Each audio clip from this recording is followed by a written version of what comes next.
जी जी जी, आइए आइए सर, आ जाइए, बिल्कुल आ जाइए। अरे होली खेल के आया साहिल। अरे आओ भाई आओ, सरप्राइज है भाई आप बच्चों के लिए, आपको मैंने वादा किया था। आइए सर आप भी प्लीज। तो आरवाई सर आ गए हैं और साहिल को लेके। भाई तुमने, किसने रंग लगाया तुम्हें? कलरफुल सबने। सलीम सर थे, रोहित अग्रवाल सर अरे थे, वाह वाह वाह, तुम्हें सब टीचर्स ने रंग लगा दिया। एमएसटी सर थे। चलो बहुत बढ़िया बहुत बढ़िया। तो बच्चे, मैंने उनको प्रॉमिस किया था कि भाई साहिल आएगा तुम्हें गाइड करेगा थोड़ा बहुत, तो वही वेट कर रहे थे बच्चे आपका। तो क्या कहना चाहोगे? सबसे पहले तो देखो तुम्हारी रैंक लिख ही रहे हैं और कॉन्ग्रेट्स भी तुम्हें लिख रहे हैं। क्या बोलना चाहोगे आप, कैसा लग रहा है आपको? बहुत अच्छा फील हो रहा है। हम्म आ, सभी फैकल्टीज से मिलकर, मतलब हम्म उनको सिर्फ स्क्रीन पे दिखता था, हम्म बस सुनता रहता था। हम्म। अभी इंटरेक्ट करके अच्छा लगा। मजा आ रहा है हाँ। आज? फील हो रहा है ना यार, पता नहीं क्या अचीव करा है ना। हाँ। अभी 2 महीने ये फील होगा तुम्हें, 2 महीने लगेगा, फिर आईआईटी जाओगे तो सारे तुम्हारे जैसे होंगे। सेलिब्रिटी जैसा फील आ रहा है कि नहीं आ रहा? हाँ। थोड़ा। थोड़ा थोड़ा। क्या बात है। चलिए, तो सभी बच्चे आपको कॉन्ग्रेचुलेशन लिख रहे हैं, है ना। और इतना सारा देखो ऑनलाइन में कैसा प्यार फील होता है, हमें भी ऐसे ही फील होता है जब तुम लोग वहां बैठ के देख रहे होते हो। सो आज तुम भी इसको विटनेस कर पा रहे हो। सो थोड़ा सा बेटा आप अपनी जर्नी के बारे में बताइए इनको, कैसे आपने 11th में किया, फिर अब फिर 12th में आए आप, तो किस किस तरह से आपने स्टार्ट किया? पहले तो मैंने ऑफलाइन कोचिंग चूज़ किया था हम्म जेई के प्रिपरेशन के लिए, लेकिन वहाँ का एक्सपीरियंस अच्छा नहीं रहा क्योंकि मैथ्स में बहुत दिक्कत होता था, फिजिक्स में भी दिक्कत होता था। हम्म अभी केमिस्ट्री में थोड़े ठीक ठाक फैकल्टी थे, लेकिन अभी सिर्फ एक सब्जेक्ट के लिए उन पर रिलाई नहीं कर सकता ना, उसमें बहुत टाइम वेस्ट होता है। हम्म तो बाद में मुझे पीडब्ल्यू ऑनलाइन के बारे में पता चला कि लो प्राइसेस पे बैचेस मिलते हैं। हम्म मैंने जब खरीदा था अर्जुना 3.0 2025, उसका प्राइस था 6,000।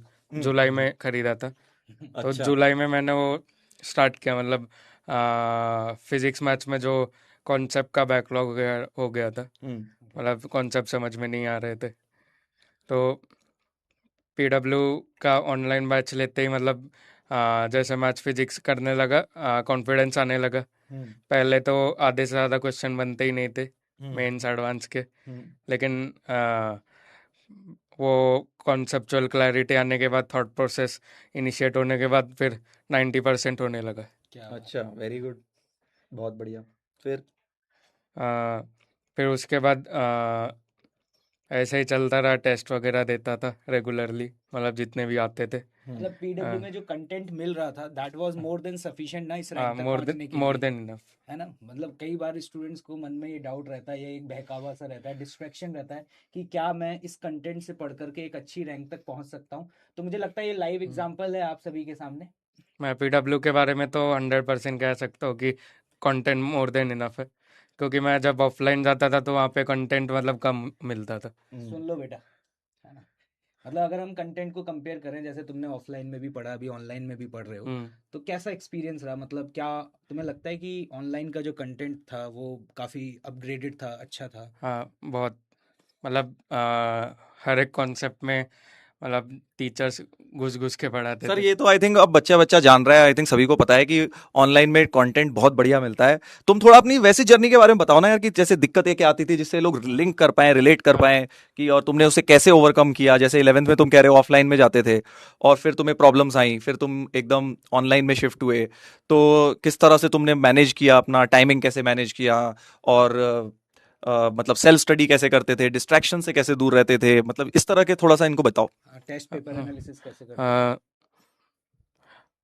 ऑनलाइन में तो मैं मोस्टली रिकॉर्डेड लेक्चर देखने लगा। स्टार्टिंग में थोड़ा लाइव लेक्चर करता था, लेकिन मुझे थोड़ा सा टाइम वेस्ट लगता था, हम्म तो मैं रिकॉर्डेड करने लगा। हम्म लेकिन अभी रिकॉर्डेड में मैं मतलब रेगुलरली करता था, हम्म रोज़ करता था, मतलब आ, ताकि चैप्टर ख़त्म हो जाए। एक चैप्टर ख़त्म होते ही मैं क्वेश्चन लगाने शुरू करता था मॉड्यूल से, पीवाईक्यूज से। पीवाईक्यूज खूब लगाए मैंने हम्म। हर चैप्टर के बाद। और तुम्हें क्लास में जैसे जो क्वेश्चंस, आई थिंक तुम अर्जुना 2025 में थे, राइट? उसमें जैसे क्लास में हम बहुत सारे क्वेश्चंस देते थे। हम्म। मैथ्स में आई थिंक तुमने पीएनसी से स्टार्ट किया था ऑफलाइन हाँ। के बाद, है ना? तो पीएनसी में जैसे बहुत क्वेश्चंस कराए थे मैंने, हम्म। तो क्या वो तुमने सारे करे और फिर उसके बाद तुमने क्या क्या प्रॉब्लम्स लगाए? जैसे बच्चों का कई बार होता है कि 11th में हम सर उतना अच्छा नहीं कर पाए, बट तो तुम्हारे साथ भी कुछ इस तरह का था और किस तरह से तुमने मैनेज किया? हाँ 11th मेरा रिलेटिवली वीक है 12th से। अच्छा। 12th थोड़ा इजी ही लगता है। और 12th में क्या मतलब माइंड ग्रो अप हो जाता है। सही बात है। देखो तो 11th इसका अभी भी कह रहा है वीक है और उसके बाद ही रैंक इसकी आ गई है, तो आपको ये एक बहुत बड़ा टेक अवे होना चाहिए इस बच्चे की रैंक से कि भाई इसकी भी 11th कोई परफेक्ट नहीं थी। अगर आप देखें, आप में से बहुत बच्चों की आई थिंक इससे बेटर चली होगी 11th, if I am not wrong. क्यों? Right. क्योंकि तुमने इतना ज्यादा स्ट्रगल किया, ऑफलाइन से ऑनलाइन में हम्म। स्विच करा बीच सेशन में, और उसके बाद जाके इसने 12th में अपनी गाड़ी को ट्रैक पर लेकर आया। हम्म। और 12th में आई थिंक तुम ऑनलाइन पूरा तुमने पढ़ा था, है ना? हाँ। जैसे तो क्लास में सर वगैरह जो क्वेश्चंस कराते थे तो नोट्स को कैसे मैनेज करते थे? सारे टाइप क्वेश्चंस लिखते थे या कुछ पर्टिकुलर क्वेश्चंस लिखते थे? जैसे नोट्स को लेकर के भी इनको काफी कंफ्यूजन रहता मैं सारे ही क्वेश्चन लिखता था क्योंकि वो कंसेप्ट्स का नए होते थे, तो क्वेश्चंस भी सारे कर लेता था जो क्लास में कराए जाते थे। है। ओके। उसके बाद मॉड्यूल्स में मैं मोस्टली वो एक्सरसाइजेस करता था। सॉल्व एग्जांपल्स भी होते थे लेकिन मैं ज़्यादा देखता नहीं था उतना। मैं मोस्टली वो अनसॉल्व वाले करता था। उसमें पहले सॉल्व करने के बाद आंसर की चेक करता था। 50-100 क्वेश्चन सॉल्व कर लिए। फिर उसके बाद जो गलत हुए मार्क करता था, जो नहीं बने मार्क करता था। फिर उसको एक एक करके सर्च करता था गूगल पे। 12% क्या लिख रहे हैं? नहीं, ये बच्चे पूछना चाह रहे हैं कि 12th 12th को के कैसे परसेंट। मैनेज अच्छा, किया? 12th के परसेंटेज क्या रहे थे? 93.17% 90 बोर्ड्स में। ये बोर्ड्स को कैसे कैसे मैनेज किया साथ में तुमने? मैं तो ऐसे स्कूल के लिए ज़्यादा पढ़ता भी नहीं था, हम्म। मतलब नीड ही नहीं लगी। स्कूल का जो एग्ज़ाम होता था 11th में, एक दिन पहले ही पढ़ के जाता था। 12th में भी जो मिड टर्म हुआ था हाँ। उसमें भी ऐसे ही एक दिन पढ़ के गया था। प्री बोर्ड्स में भी एक दिन पहले पढ़ के गया, लेकिन जब एक्चुअल बोर्ड्स आए तो थोड़ा सीरियस होके पढ़ा। 3-4 दिन दिया। और स्कूल जाते थे तुम? ये भी इनका क्वेश्चन है। नहीं, डमी था मेरा, मतलब वीकली एक दिन जाना पड़ता था। ओके। सही है। तो सेल्फ स्टडी का टाइम होता था और उसको जो इससे मेरी जो ऑफ, देखो ये क्या है ना, थोड़ा सा शाय है साहिल और इंट्रोवर्ट टाइप का बच्चा है जो कि थोड़े दिन में चेंज हो जाएगा। इस बेचारे को 143 का मतलब तक नहीं पता था, पता है इससे मैंने जब पहले, अभी हमने समझाया इसे, बाकी कॉलेज जाके सीख जाएगा। तो मैं अभी इन बच्चों के साथ थोड़ा मजाक कर रहा था। मजाक में मैं इनको ये बोल रहा था कि भाई देखो, साहिल जैसी रैंक अगर तुम्हारी आ जाए तो तुम जाओ कॉलेज में और वहां पर जाके जैसे अब आपको मन करे कि यार थोड़ी अब महिला मित्र भी बनानी है, तो आप क्या कर सकते हैं कि अपनी आप 143 बोल सकते हैं बस। अगर उधर से पॉजिटिव रिस्पॉन्स आया तो ठीक है। तो सही है, नहीं आया तो बोल देना अरे मैं तो अपनी रैंक बता रहा था, है ना? सही अच्छा आइडिया है कि नहीं? करोगे ट्राई?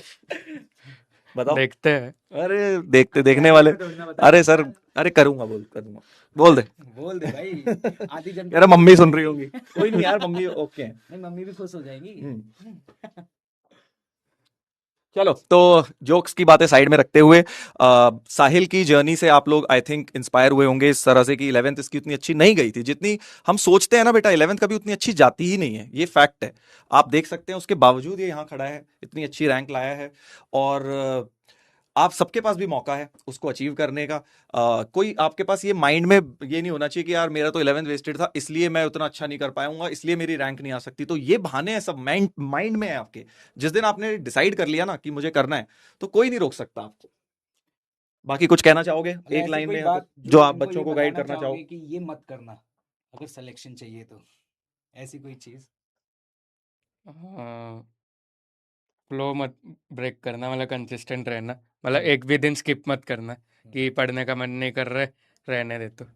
कभी और मत टेस्ट के मार्क्स बोल रहे हैं, टेस्ट में तुम्हारे हमेशा अच्छे आते थे नंबर या फिर अप एंड डाउन चलता रहता अप था? एंड डाउन चलता रहता था। अभी मेरे हिसाब से तो मतलब अगर मैं अपना लोएस्ट बताऊंगा तो इनको लगेगा वो तो बता दो, फिर भी कोई नहीं, इनको मोटिवेशन मिलेगा। मोटिवेशन मेरा 360 में से लोएस्ट एडवांस में 160 अराउंड था। मतलब अब कई बच्चे इसमें से सोच रहे होंगे सर हमारा तो 160 नहीं आता कभी भी, इसका तो लोएस्ट है। बट आप कंपेयर करिए इसका एडवांस का स्कोर वर्सेस इसका जो लोएस्ट है, राइट? एडवांस में इसका 260 समथिंग है, 266 बनाए, और इसके टेस्ट में सोचो 150 160 भी आ रहे थे। तो आपको इससे क्या टेक अवे लेना चाहिए? अगर आपके 100 भी आ रहे हैं तो भाई आपके पास 200 तक पहुंचने का मौका है आराम से एडवांस्ड में, ठीक है ना? तो इस तरह से अगर आप लेंगे तो आई एम श्योर आप सब भी सिलेक्शन की ओर बढ़ेंगे। चलिए, सो थैंक यू सर, आप साहिल को लाए, बहुत बहुत धन्यवाद। और साहिल बेटा, आपको एक बार फिर से कॉन्ग्रेचुलेशंस, थैंक यू और आप बढ़िया करो लाइफ में, इसी तरह से बढ़िया अपनी फैमिली को हैप्पी रखिए और आगे ग्रो करते रहिए। हमारा आशीर्वाद आपके साथ हमेशा रहेगा। थैंक यू ठीक है, चलो टेक केयर बेटा, बाय। बाय।